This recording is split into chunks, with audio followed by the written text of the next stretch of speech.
A lot of students have requested instructions for how to make their own platform to test their simple electric motors on, and I am going to demonstrate how easy it is to make that today with stuff you have laying around the house.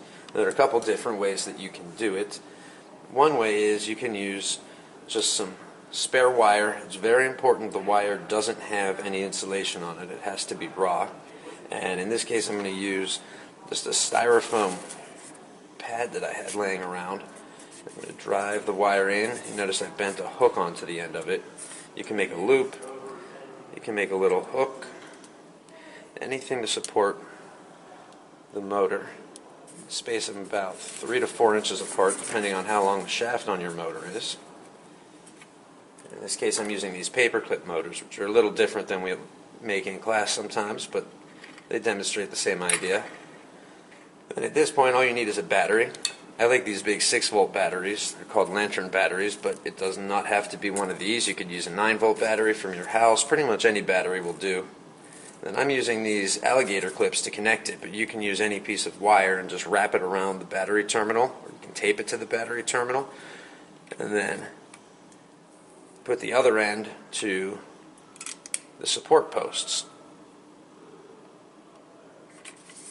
And there you have it. Now all you need is a refrigerator magnet. You place the magnet below. You can test your motor.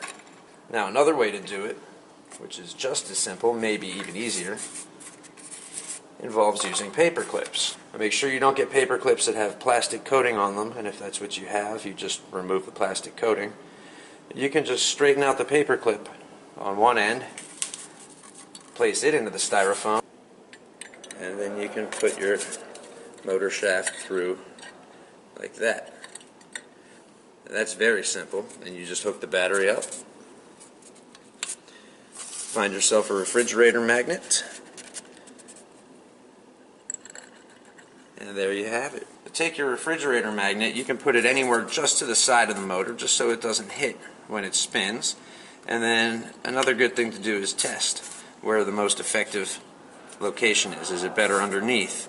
Is it better on the side? Anything that puts the magnetic field within range of the spinning part of the motor. And all this is a piece of copper wire, and then I've wrapped it around this side and wrapped it back, and then wrapped it around this side and wrapped it back, and continued it straight across. That it really depends on, you don't want to make it too heavy that it won't spin, so you have to experiment a little bit. But if you go ahead and build this base at home, you can experiment with different motor designs, and that's really the key. Just experiment with it, test and see what works.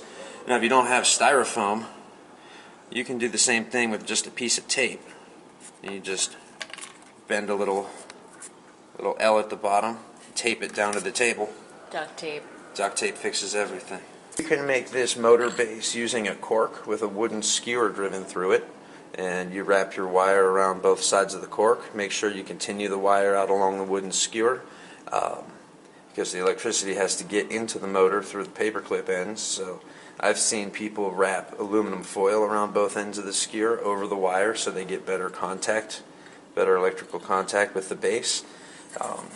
There are really hundreds of designs. You can look on the internet for simple electric motor designs. The one that we did in class was just a loop of wire with 2 ends. They're really, like I said, if you experiment, there are 100 different ways you can do it. You can find out what works the best for you, what magnet works the best for you. Sometimes a stronger magnet's better, sometimes a weaker magnet's better. It really just depends on your design and how it's working.